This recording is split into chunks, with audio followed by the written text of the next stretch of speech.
Ngasi디 lamdam asida hoirakliba libaki phibam asiga mari leinana miyamgi interesta wafam khara thamjage ai kanasu natte karisu oite aidi samlaba micham amani landi hakthengna yawude adubu langi chaithengdi phangliba lamdam asigi citizen amani aigumba karisu tawba ngamjadraba ngangba ngamjadraba pangal puthokpusu ngamjadraba sel puthokpusu ngamdraba solaba tuhatpiraba parja kaya amasu leiri amadi langi chaithengsu chap manana phangminari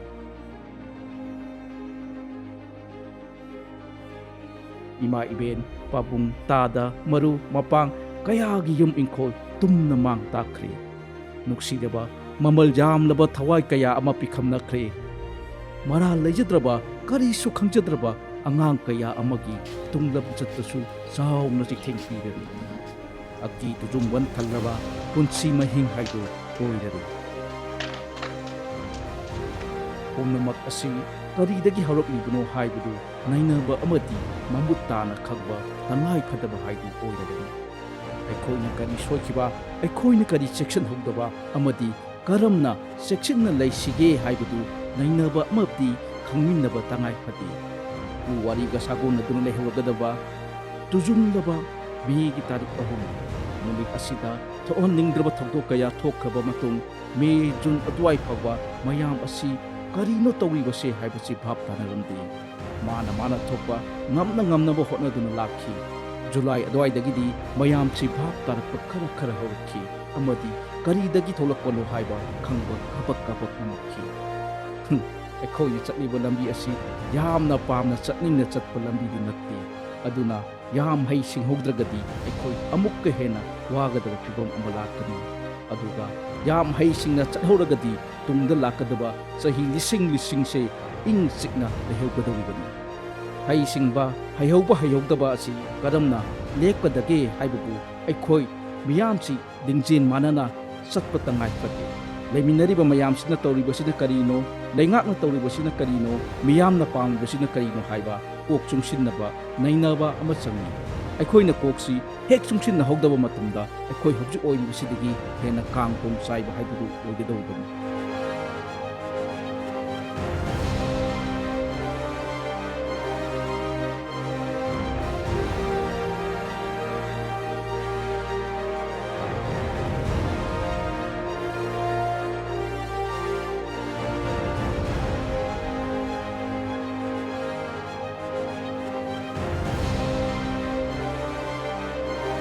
ꯅꯤꯡꯁꯤꯡꯗꯨꯅ ꯌꯦꯡꯕꯤꯌꯨ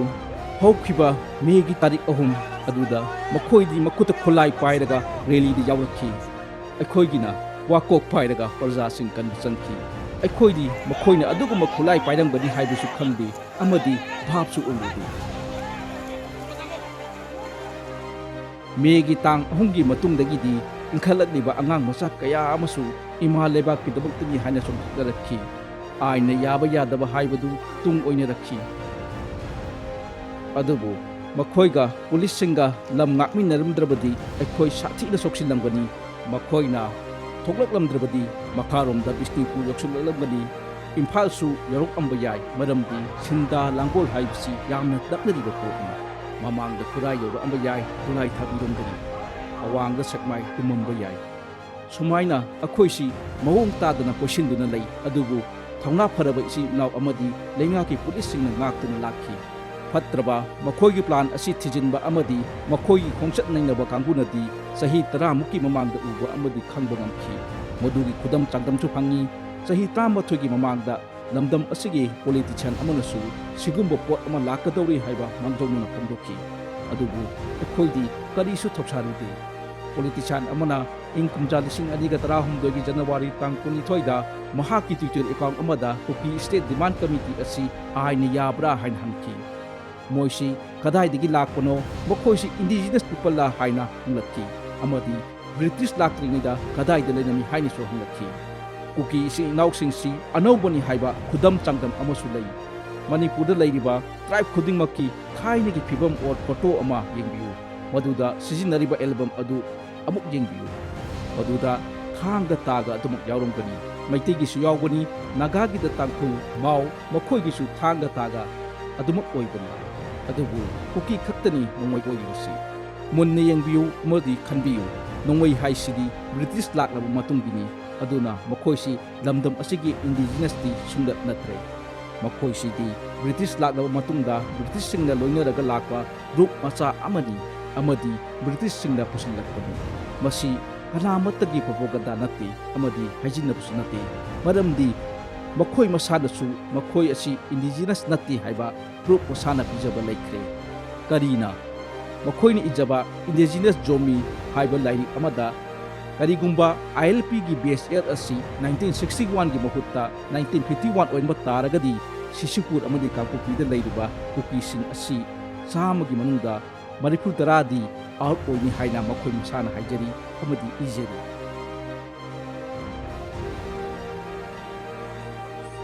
ममांगदगी plan कया अमा चथदुना lucky मखोइना Manipur मनुंग असिदा boundary एमा खाइदोकनबा होनरपा असि कुइरबनी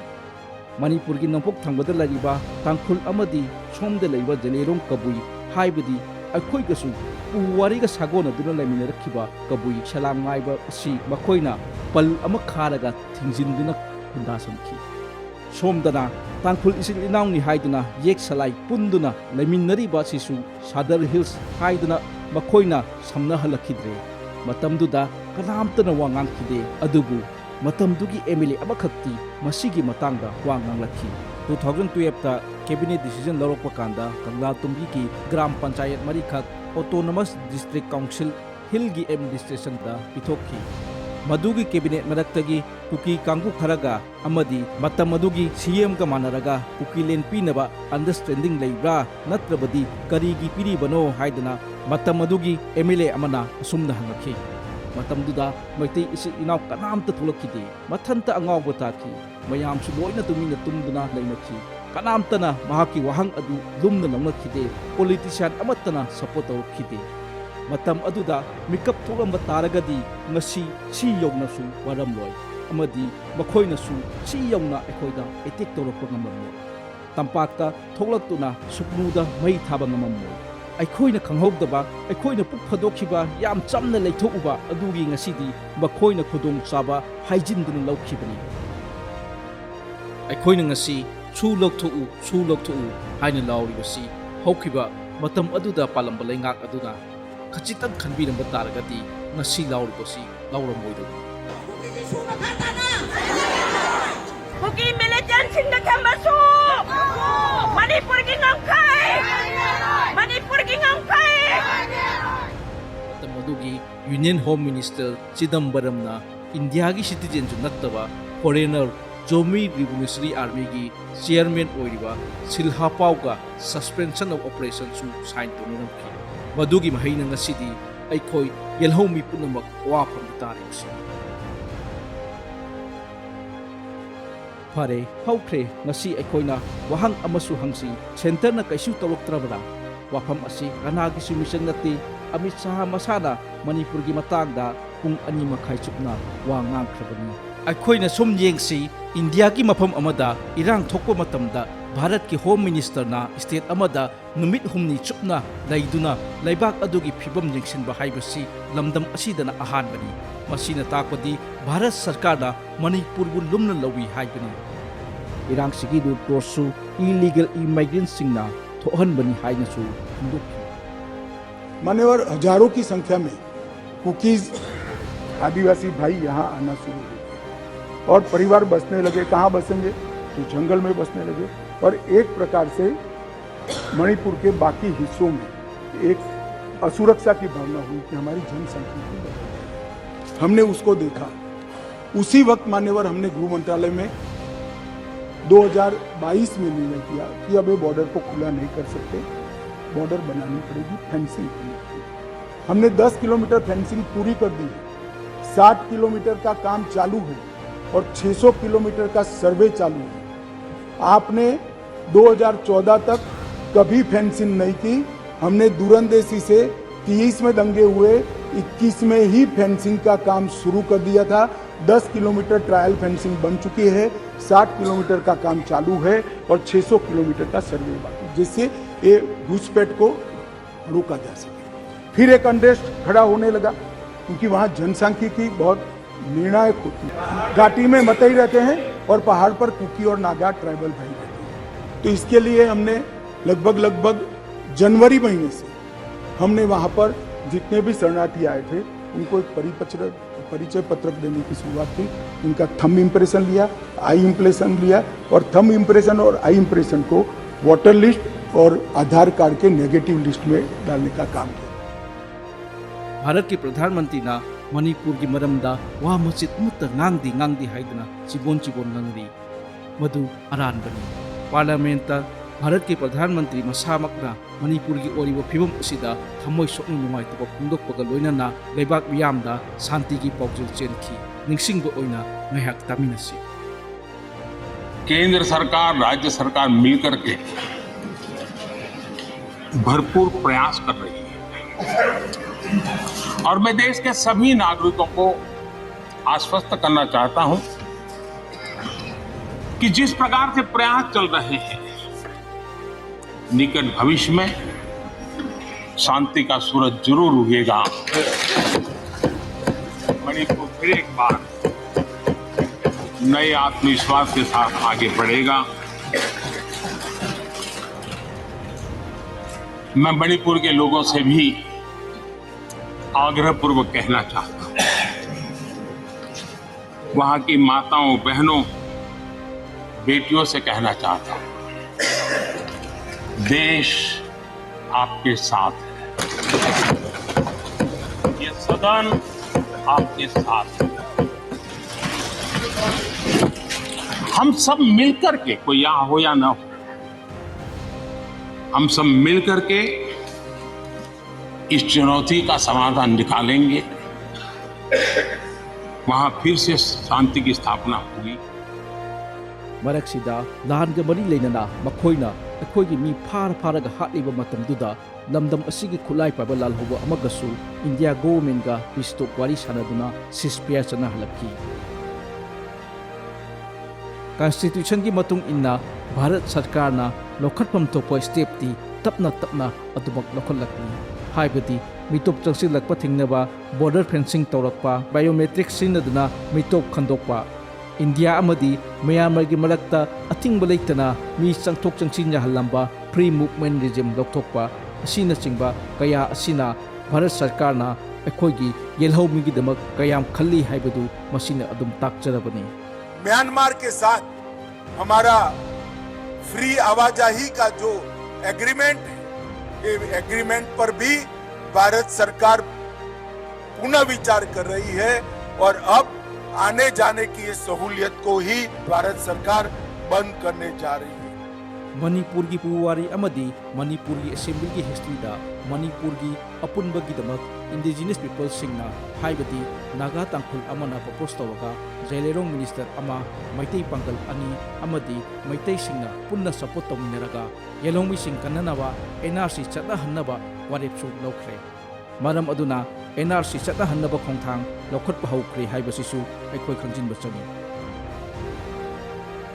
येलहौमी अखोइगी पुवारीगा सागोनदुना लागिबा अमदी अखोइगी हौरकफमनि हाइना लौरिबा कौब्रु लाइफमलेन असी मपु पांदबगुम चाही कयामरुम हन्ना येंबिदना लैरंबनी अदुबु हौजिक पालिबा लेंगाक असिना इंग सोक 2022 दा कौब्रु चिंगथक्ता लैबा कौब्रु लाइफमलेनगी चौराकना हेक्टर अनि अमदी कौब्रु लाई पुख्री चौराकना हेक्टर 4 मोक अमसोंग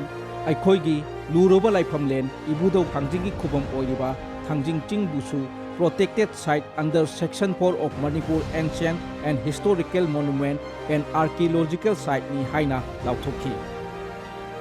Haukiba tha kharagi mamangda nupi ani gi video ama viral oiraktuna leibak punjab thimki politician kaya amana aikhoibu sa nga dagi hena tona wa ngangki madusu aikhoigi maraktagi mina video odu dini da thoina lik ohenbra haiba amasu lei khosauna raba bob adugi marakta wakal phadaba ngamhogdaba naha kharana nupi ani bu phi thongdana uthoraki adubu nupi ani adu maiteina kankhibagi waridi kanamtan phugna rakhide। खबर की headline सु मैतेना नुपी अनि बु मफी थोंगदना parade चलनखी हाइबतन headline ओइखी उकी नुपी अनि अदु mock मरक्ता मफी थोंगदना पुथोरकदा लैरंबा Meitei नुपी सिंगना कनबिखी हाइबदी कनामतन हाइखिदे। लमदम दुगी नुपी Singh amadi miyoisingna makhoi punsi kanbikibagi video di thadoklarkhide masisu akhoi laibak thibani maduda senebasinggi bayumdi maitei singna maitei adugi mayumai phaki Manipur ase kayam thingna soksil haibasu mayam jeksi unnatural growth of village singni ichin inauni haiduna sum makhoina pusilakpudagi khul nauna chamapan ga maudra taru hengalakhi 2006 dagi 2022 haibadi hawkhiba chahi 13 aduda Churchanpur da su khul nauna lising tahanduna miyoi lising honjilakhi mayam asi kadai dagino asum anau mayam asi sum honjilakpa taragadi han leijaramba indigenous people haibadi naga amadi mitai di kadai da leigani kari oigani kuki singnasu tattana hai aikhoidi leingakta sawgani adubu sauri badugi maramdi sisu amani makhoigi unnatural growth asigumna atopa kanglu amatagi asum higatpa leitri hairiba mafam sigi matangda center da suwakatki aikhoina hingnabagi chelingai aikhoina sen talingai aikhoina lairik laisu tamningaida makhoidi naron da honjinba yab honjinlaki masi ubada center na sona ko phawki amaromda hauji hengalakliba population ki phibam asina ILP leitribadi indigenous people hingba ngamoroi haiba khanglaki inner line permit system chatna halu haidna matam aduda palamba leingak aduda tattan haiki adubu wathun manada hapako kuleki ima kaya ini kaya ama asok apan nangki satra kaya ama sokhi hawai kaya amasu temsing nakhi adubu leingak asina hotnabadagi ILP lamdam asida chatnaba hokhi madugi damak leingak asiku tawimul khangbu utsari ILP asi Bharat ki lebak atai dagi lakpada permission yaudana changba yadaba lam leibi yadaba na chingba kaya amasu yaw madumok oidurasu matam aduda ILP pirakhi kharadi safeguard oyi khallingai nakanda sagun toromba ikhoina khanghoudaba Brahmagi 1961 1962 military coup tawbada miyoi kaya ama chinsinlakhi 1988 tasu kaya amasu saksinlakhi aduga amuk 2021 da amuk chaksinlakhi makhoibu hana leramba singna tuminna oktuna lothanbuda khun senggatun lehinlakhi 2017 da phibam ase khangba horpadagi cabinet sub committee semki loinana kuki gi mina chairman ohendana khul hengalakpa singthi doknaba thabak pakatpa horkhibani aikhoi kalhogdaba yadi haiduna Myanmar refugee sing khandoknaba leingakna order thokhi loinana makhoi gi kuki gi mioi letpau hawkipu chairman ohenki Maramdi sumna leramba singidi akaiba leite tawbatabu naronda sangsil lakhiba singdudi masak khangdoklaga halankisi haibadi Survey tawbada Technopalda khul 12 Chandelda khul 10 Sisupurda khul 3 Kamjongda khul 12 punna mioi 2,230 ahanba numta phangki makhoi asi refugee ngaktani refugee haibasidi kem amada temporary oina lahillaga makhoi gi lal loiraga amok bayumda halan khiba haibani adubu makhoi di khul oina taraga leiramki committee adu semduna thijinlamdrabadi ngasi su khangba ngamlambo aikhoi gi akoi base makhoi loina question duna lang thaklammaga leiramabani marak asida megi tang ahumda irang thokro matung mitok khondokpagi thabakto u haina hairakhiba lekhide madugi mahutta megi tang kumapanda mitok khondokpagi thabak lepa yaroi haina makha chathalakhi masina takpadi Bharat sarkarna aikhoi damak lepli haibani nakal amaromda handaktasu inau nongna Kamjong district ki manung chana leiba Phaikho Humin Thana Sangkhalok Pilong Sikpi aduga Kasung Khulen subdivision da leiba Namli Wangli amasung Kaka village da haukiba November thadagi March 2023 faubada miyoi 5,900 ama Myanmar dagi naronda changsilaklamki madugi manungda miyoi 5,963 biometrics logduna ID card piraga leingakna saba refugee camp anida thamlibani asumna ising ichaugumna changsilakliba sina maram oiraga border fencing amadi NRC yamna mag darkar oi hairibani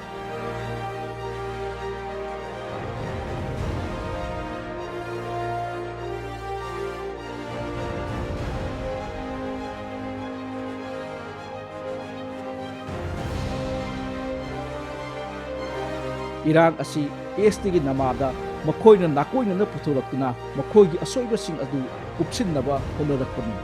high ꯀꯣꯔꯠꯀꯤ order ꯑꯃꯗ ꯇꯥꯟꯖꯥ ꯂꯧꯗꯨꯅ ꯃꯈꯣꯏꯅ ꯏꯔꯥꯡ ꯑꯁꯤꯕꯨ ꯃꯩꯔꯤꯛꯄꯤꯗꯒꯤ ꯃꯩꯖꯥꯎ ꯑꯣꯜꯍꯜꯂꯛꯄꯅꯤ꯫ ꯀꯣꯔꯠꯀꯤ order ꯂꯥꯛꯂꯕ ꯃꯇꯨꯡ ꯀꯨꯀꯤ ꯀꯥꯡꯂꯨꯞꯀꯤ ꯆꯤꯌꯔꯃꯦꯟꯁꯤꯡ, MLAꯁꯤꯡ ꯑꯃꯗꯤ ꯅꯥꯒꯥꯒꯤꯒ ꯄꯨꯂꯞ ꯂꯩꯉꯥꯛꯀ ꯋꯥꯔꯤ ꯁꯥꯅꯈꯤꯕꯁꯨ ꯂꯩꯕꯅꯤ꯫ ꯃꯗꯨꯗ ꯂꯩꯉꯥꯛꯀꯤ ꯃꯥꯏꯀꯩꯗꯒꯤ SD ꯄꯤꯔꯦ ꯍꯥꯏꯕ ꯅꯠꯇꯦ, ꯆꯍꯤ ꯑꯃꯒꯤ ꯃꯅꯨꯡꯗ ꯔꯤꯄꯣꯔꯠ ꯊꯥꯔꯛꯎ ꯍꯥꯏꯕꯅꯤ, ꯅꯨꯡꯁꯥ ꯊꯤꯒꯅꯨ, ꯑꯩꯈꯣꯏ ꯄꯨꯂꯞ ꯐꯝꯃꯤꯟꯅꯔꯒ ꯑꯐ ꯐꯠꯇ ꯇꯥꯟꯅꯔꯒ ꯇꯧꯕ ꯌꯥꯕ ꯉꯥꯛꯇꯅꯤ ꯍꯥꯏꯅ ꯍꯥꯏꯅꯔꯒ ꯃꯈꯣꯏ ꯆꯠꯅꯈꯤ꯫ ꯑꯗꯨꯒꯤ ꯃꯇꯨꯡ ꯃꯦꯒꯤ ꯇꯥꯡ 3ꯗ ꯔꯦꯂꯤ ꯁꯤꯜꯂꯦ, ꯄꯤꯁ ꯔꯦꯂꯤꯅꯤ ꯍꯥꯏꯅ ꯔꯦꯂꯤ ꯑꯃ ꯆꯠꯄ ꯍꯧꯔꯛꯈꯤ꯫ ꯃꯗꯨꯒꯤ ꯃꯃꯥꯡ ꯑꯦꯄ꯭ꯔꯤꯜꯒꯤ ꯇꯥꯡ 28ꯗ ꯒꯣꯚꯔꯟꯃꯦꯟꯠꯒꯤ ꯖꯤꯝ ꯁꯤꯁꯤꯄꯨꯔꯗ ꯃꯩ ꯊꯥꯕ ꯍꯧꯈ꯭ꯔꯕꯅꯤ꯫ ꯃꯈꯣꯏꯅ ꯃꯦꯒꯤ ꯇꯥꯡ 3ꯗ ꯃꯩꯇꯩꯅ ꯚꯥꯏꯑꯣꯂꯦꯟꯁ ꯇꯧꯕ ꯍꯧꯋꯤ ꯍꯥꯏꯅ ꯍꯥꯏꯖꯤꯟꯕ ꯈꯛꯇꯅꯤ꯫ ꯃꯈꯣꯏꯗꯤ ꯑꯌꯨꯛꯀꯤ ꯄꯨꯡ 10:30ꯗꯒꯤ ꯚꯥꯏꯑꯣꯂꯦꯟꯁ ꯇꯧꯕ ꯍꯧꯈ꯭ꯔꯦ꯫ ꯑꯌꯨꯛꯀꯤ ꯄꯨꯡ 10:30ꯗ ꯆꯨꯔꯆꯥꯟꯄꯨꯔꯒꯤ ꯕꯨꯡꯋꯜ ꯚꯤꯂꯦꯖꯇ ꯐꯣꯔꯦꯁꯠ ꯑꯣꯐꯤꯁ ꯃꯩ ꯊꯥꯕ ꯍꯧꯔꯛꯈꯤ꯫ ꯑꯌꯨꯛꯀꯤ ꯄꯨꯡ 11:48ꯗ ꯃꯩꯇꯩ ꯇꯥꯇꯥ ꯗ꯭राꯏꯚꯔ ꯑꯃ ꯇꯝꯊꯤꯅ ꯄꯨꯔꯛꯈꯤ꯫ ꯅꯨꯃꯤꯠ ꯌꯨꯡꯕ ꯃꯇꯨꯡ ꯄꯨꯡ 12:30ꯗ ꯁꯤꯁꯤꯄꯨꯔꯒꯤ ꯃꯥꯔꯇꯥꯃꯨꯜꯇꯝ ꯚꯤꯂꯦꯖꯇ ꯂꯩꯕ ꯐꯣꯔꯦꯁꯠ ꯕꯤꯠ ꯑꯣꯐꯤꯁ ꯃꯩ ꯊꯥꯔꯛꯈꯤ꯫ ꯅꯨꯡꯊꯤꯜ ꯄꯨꯡ 1:30ꯗ ꯀꯪꯕꯥꯏꯒꯤ ꯐꯣꯔꯦꯁꯠ ꯕꯤꯠ ꯑꯣꯐꯤꯁ ꯃꯩ ꯊꯥꯔꯛꯈꯤ꯫ ꯅꯨꯡꯊꯤꯜ ꯄꯨꯡ 2:40 ꯆꯠꯄ ꯃꯇꯝꯗ ꯁꯤꯁꯤꯄꯨꯔꯒꯤ ꯂꯩꯁꯪꯗ ꯂꯩꯕ ꯁꯦꯟꯇꯤꯅꯔꯤ ꯒꯦꯠ ꯃꯩ ꯊꯥꯈꯤ꯫ ꯂꯣꯏꯅꯅ ꯃꯩꯇꯩꯗ ꯇꯩꯁꯤꯟꯗꯨꯅ ꯀꯪꯕꯥꯏ ꯑꯃꯗꯤ ꯇꯣꯔꯕꯨꯡ ꯑꯦꯔꯤꯌꯥꯗ ꯂꯩꯕ ꯃꯩꯇꯩꯁꯤꯡꯒꯤ ꯌꯨꯝ ꯃꯩ ꯊꯥꯕ ꯍꯧꯔꯛꯈꯤ꯫ ꯅꯨꯡꯊꯤꯜ ꯄꯨꯡ 3ꯗ ꯁꯤꯁꯤꯄꯨꯔꯒꯤ ꯇꯣꯔꯕꯨꯡ ꯕꯪꯒ꯭ꯂꯥꯗ ꯃꯩꯇꯩꯒꯤ ꯌꯨꯝ 300 ꯃꯩ ꯊꯥꯗꯣꯛꯇꯨꯅ ꯂꯟ ꯊꯨꯝ ꯃꯥꯡ ꯇꯥꯍꯜꯂꯛꯈꯤ꯫ ꯅꯨꯡꯊꯤꯜ ꯄꯨꯡ 3:30ꯗ ꯕꯤꯁꯅꯨꯄꯨꯔꯒꯤ ꯋꯥꯔꯗ ꯅꯝꯕꯔ 9 ꯑꯃꯗꯤ ꯋꯥꯔꯗ ꯅꯝꯕꯔ 5, ꯅꯤꯡꯊꯧꯈꯣꯡꯒꯤ ꯋꯥꯔꯗ ꯅꯝꯕꯔ 1, ꯇꯧꯕꯨꯜ ꯚꯤꯂꯦꯖꯀꯤ ꯋꯥꯔꯗ ꯅꯝꯕꯔ 6 ꯑꯃꯁꯨꯡ ꯊꯤꯅꯨꯡꯒꯩꯒꯤ ꯋꯥꯔꯗ ꯅꯝꯕꯔ 9 ꯑꯃꯗꯤ 10 ꯌꯨꯝ ꯊꯨꯒꯥꯏꯗꯨꯅ ꯃꯥꯡ ꯇꯥꯍꯜꯂꯛꯈꯤ꯫ ꯅꯨꯃꯤꯗꯥꯡ ꯋꯥꯏꯔꯝ ꯄꯨꯡ 5ꯗ ꯃꯣꯂꯥꯝ ꯚꯤꯂꯦꯖ ꯑꯃꯗꯤ ꯁꯤꯡꯍꯥꯠ ꯃꯤꯁꯟ ꯕꯦꯡꯛꯗ ꯂꯩꯕ ꯐꯣꯔꯦꯁꯠ ꯕꯤꯠ ꯑꯣꯐꯤꯁ ꯃꯩ ꯊꯥꯔꯛꯈꯤ꯫ ꯅꯨꯃꯤꯗꯥꯡ ꯋꯥꯏꯔꯝ ꯄꯨꯡ 5:30ꯗ ꯁꯤꯁꯤꯄꯨꯔꯒꯤ ꯁꯤꯡꯍꯥꯠ ꯄꯨꯂꯤꯁ ꯁ꯭ꯇꯦꯁꯟꯗ ꯀꯨꯀꯤꯒꯤ ꯃꯣꯞꯁꯤꯡꯅ ꯈꯨꯠꯁꯨ ꯈꯨꯠꯂꯥꯏ ꯂꯨꯠ ꯇꯧꯈꯤ꯫ ꯅꯨꯃꯤꯗꯥꯡ ꯋꯥꯏꯔꯝ ꯄꯨꯡ 5:49 ꯆꯠꯄ ꯃꯇꯝꯗ ꯃꯈꯣꯏꯒꯤ ꯔꯦꯂꯤ ꯆꯠꯄꯗ ꯃꯈꯨꯠꯇ ꯈꯨꯠꯂꯥꯏ ꯑꯐꯕ ꯄꯥꯏꯗꯨꯅ ꯔꯦꯂꯤ ꯌꯥꯎꯁꯤꯜꯂꯛꯈꯤ꯫ ꯑꯁꯨꯝꯅ ꯃꯩꯇꯩꯒꯤ ꯂꯥꯏꯁꯪ ꯀꯌꯥ ꯃꯩ ꯊꯥꯗꯣꯔꯛꯈꯤ꯫ ꯑꯁꯨꯝꯅ ꯃꯩꯇꯩꯒꯤ ꯂꯥꯏꯁꯪ ꯀꯌꯥ ꯌꯥꯎꯅ ꯌꯨꯝ ꯃꯩ ꯊꯥꯗꯨꯅ ꯇꯥꯟꯕ ꯍꯧꯔꯛꯈꯤ꯫ ꯑꯗꯨꯕꯨ ꯏꯝꯐꯥꯜꯗꯗꯤ ꯃꯈꯣꯏꯒꯤ ꯑꯗꯨꯒꯨꯝꯕ ꯇꯝꯊꯤꯔꯕ ꯊꯧꯗꯣꯛꯁꯤꯡ ꯑꯗꯨ ꯈꯥꯡꯕ ꯉꯝꯂꯛꯇꯕꯗꯒꯤ ꯅꯨꯃꯤꯗꯥꯡ ꯄꯨꯡ 8:30ꯗ ꯈꯨꯠ ꯍꯟꯕ ꯍꯧꯔꯛꯈꯤꯕꯅꯤ꯫ ꯃꯁꯤꯗ ꯃꯩꯇꯩꯅ ꯚꯥꯏꯑꯣꯂꯦꯟꯁ ꯍꯧꯕꯅꯤ ꯍꯥꯏꯕꯁꯤ ꯃꯌꯥꯝ ꯌꯥꯅꯤꯡꯕ꯫ ꯃꯌꯥꯝꯁꯨ ꯈꯟꯗꯨꯅ ꯑꯃꯨꯛꯁꯨ ꯌꯦꯡꯕꯤꯌꯨ꯫ ꯊꯥꯔꯠ ꯃꯦꯒꯤ ꯑꯗꯨꯒꯨꯝꯂꯕ ꯔꯦꯂꯤ ꯑꯗꯨꯗ ꯇꯥꯡꯈꯨꯜ ꯅꯥꯒꯥ ꯇꯥꯕ ꯑꯃꯗꯤ ꯑꯇꯣꯞꯄ ꯆꯤꯡꯃꯤ ꯐꯨꯔꯨꯞꯁꯤꯡ ꯇꯥꯕ ꯃꯐꯝꯗꯁꯨ ꯔꯦꯂꯤ ꯑꯗꯨꯃꯛ ꯆꯠꯈꯤ꯫ ꯑꯗꯨꯕꯨ ꯅꯥꯒꯥ ꯇꯥꯕ ꯃꯐꯝ ꯅꯠꯇ꯭ꯔꯒ ꯑꯇꯩ ꯇ꯭ꯔꯥꯏꯕꯁꯤꯡ ꯇꯥꯕ ꯖꯒꯥꯗꯗꯤ ꯍꯤꯡꯁꯥꯒꯤ ꯑꯣꯏꯕ ꯊꯧꯗꯣꯛ ꯑꯃꯠꯇ ꯊꯣꯛꯈꯤꯕ ꯂꯩꯇꯦ꯫ ꯁꯨꯞꯅꯇꯒꯤ ꯀꯨꯀꯤ ꯇꯥꯕ ꯃꯐꯝ ꯈꯛꯇꯗ ꯍꯤꯡꯁꯥꯒꯤ ꯑꯣꯏꯕ ꯊꯧꯗꯣꯛ ꯀꯌꯥ ꯊꯣꯛꯈꯤꯕꯅꯤ꯫ ꯉꯁꯤ ꯐꯥꯎꯕ ꯄꯦꯟꯗꯕ ꯀꯌꯥꯅ ꯌꯣꯝꯗꯨꯅ ꯂꯥꯛꯈꯤ꯫ ꯇꯥꯡꯀꯛ ꯈꯥꯏꯗꯣꯛꯇꯨꯅ ꯊꯧꯗꯣꯛ ꯌꯦꯡꯁꯤ, ꯅꯥꯔꯣꯟꯗ ꯃꯤ ꯄꯨꯁꯤꯜꯂꯛꯄ, ꯅꯥꯒꯥ ꯑꯃꯗꯤ ꯃꯩꯇꯩꯁꯤꯡꯗ ꯗ꯭ꯔꯒ ꯄꯤꯖꯔꯒ ꯂꯣꯏꯁꯤꯟꯅꯕ ꯍꯣꯠꯅꯔꯝꯕ, ꯎꯃꯪ ꯋꯥꯃꯪ ꯀꯌా ꯀꯣꯛꯊꯣꯛꯇꯨꯅ ꯏꯁꯤꯡ ꯅꯨꯡꯁꯤꯠꯀꯤ ꯈꯜ ꯀꯥꯏꯍꯜꯂꯛꯄ, ꯃꯁꯤ ꯂꯩꯉꯥꯛꯀꯤ ꯃꯥꯌꯣꯛꯇ ꯅꯠꯇꯦ, ꯖꯥꯇꯤꯒꯤ ꯀꯥꯡꯂꯨꯞ ꯑꯇꯣꯞꯄ ꯑꯃꯒꯤ ꯃꯥꯌꯣꯛꯇ ꯃꯈꯣꯏꯅ ꯃꯇꯝ ꯈꯨꯗꯤꯡꯃꯛꯇ ꯀꯨꯏꯅꯗꯒꯤ ꯆꯠꯊꯔꯛꯄ ꯂꯥꯟꯅꯤ꯫ ꯆꯤꯡꯒꯤ ꯂꯝ ꯑꯦꯀꯔ ꯀꯌꯥ ꯑꯃ ꯃꯔꯨ ꯀꯣꯛꯊꯣꯛꯇꯨꯅ ꯄꯣꯄꯤ ꯊꯥꯖꯤꯜꯂꯛꯄ, ꯃꯁꯤ ꯂꯩꯉꯥꯛ ꯑꯁꯤꯗ ꯅꯨꯡꯉꯥꯏꯇꯕꯒꯤ ꯊꯥꯕ ꯅꯠꯇꯦ, ꯂꯝꯗꯝ ꯑꯁꯤꯒꯤ ꯏꯟꯗꯤꯖꯤꯅꯁꯁꯤꯡ ꯑꯁꯤ ꯄꯨꯡꯃꯨꯠ ꯃꯨꯊꯠꯂꯒꯦ ꯍꯥꯏꯅ ꯊꯥꯔꯛꯄꯅꯤ꯫ ꯃꯔꯝꯗꯤ ꯄꯣꯄꯤ ꯊꯥꯕꯗ ꯌꯨꯔꯤꯌꯥ ꯁꯤꯖꯤꯟꯅꯩ, ꯊꯨꯝ ꯁꯤꯖꯤꯟꯅꯩ, ꯃꯁꯤꯅ ꯂꯩꯕꯥꯛ ꯑꯗꯨ ꯎ ꯍꯧꯕ ꯉꯝꯍꯟꯗꯦ꯫ ꯆꯤꯡ ꯂꯩꯕꯥꯛ ꯑꯗꯨ ꯂꯩꯉꯣꯏꯒꯨꯝꯅ ꯍꯣꯝꯍꯟꯗꯨꯅ ꯃꯍꯧꯁꯥꯒꯤ ꯈꯜꯗ ꯑꯆꯧꯕ ꯑꯀꯥꯏꯕ ꯑꯃ ꯑꯣꯏꯍꯜꯂꯛꯈꯤ꯫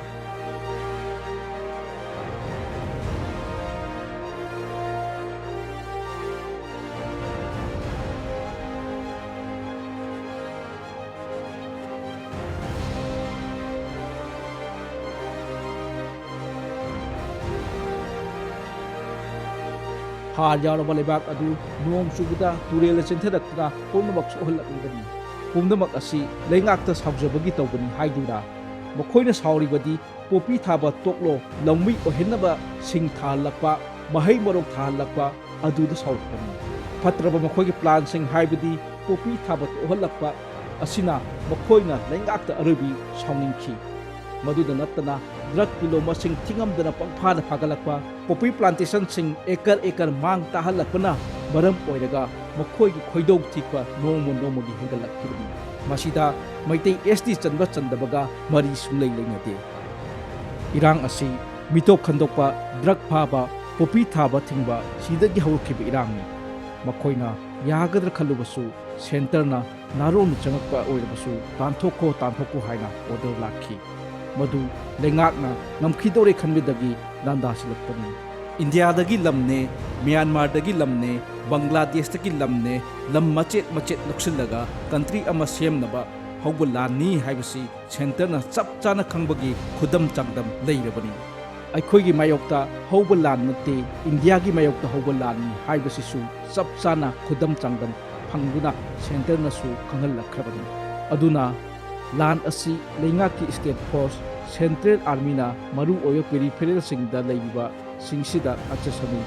ꯍꯥꯟꯅ ꯄ꯭ꯔꯤꯄꯦꯌꯔ ꯇꯧꯔꯝꯗ꯭ꯔꯕꯁꯨ ꯍꯧꯖꯤꯛꯇꯤ ꯄ꯭ꯔꯤꯄꯦꯌꯔ ꯇꯧꯔꯕꯅꯤꯅ ꯃꯈꯣꯏꯅ ꯉꯥꯛꯐꯝ ꯊꯣꯛꯂꯕꯅꯤ, ꯑꯗꯨꯒ ꯉꯥꯛꯁꯨ ꯉꯥꯛꯀꯅꯤ ꯍꯥꯏꯕꯒꯤ ꯊꯥꯖꯕꯁꯨ ꯂꯩ꯫ ꯍꯧꯖꯤꯛ ꯑꯣꯏꯔꯛꯂꯤꯕ ꯁꯦꯀ꯭ꯌꯨꯔꯤꯇꯤꯒꯤ ꯏꯝꯄ꯭ꯔꯨꯚꯃꯦꯟꯠꯁꯤꯡꯁꯤꯒ ꯌꯦꯡꯂꯨꯔꯒꯗꯤ ꯂꯥꯟ ꯉꯥꯛꯄꯗ ꯌꯥꯝ ꯂꯥꯏꯅ ꯊꯣꯛꯏ ꯍꯥꯏꯕ ꯌꯥꯔꯦ꯫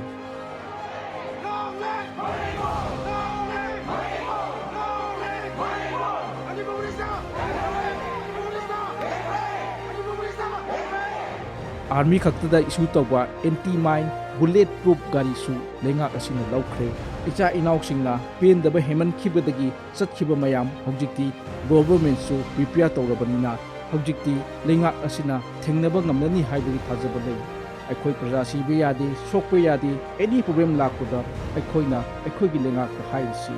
अखोई निसागी पोलमसिंग हाइबदी ड्रग यूना चिंगबसी तोक्लसी अखोई चंग लाउना लैनबा होटनरसी। लेबाकी अरुवा फिबम अमा हेक लाकपदा लैरिबा इलेक्टेड रिप्रेजेंटेटिव सिंगा तानरगा करी तौबा याय हाइदु खन्नरगा चुंगसिन्नरगा चपमिन्ननबा होटनबा मथौ ताई। अइना अनिंगबा ग्रुप सेमनरगा लिंजिन अमता मानदना लानी हाइदना माना थोकपा पंगसंग चंगसिनबगी थबकसी तोक्लसी। लेंगाक लैरी करीगी तुमिन लैगनी लेते हाइनसु खली सेंसिटिव ओइबा इशू ओइबना मखोइसु एंगल कया अमदगी होटनरी हाइबसु अखोइनसु खंगफम उसिमबम थोई।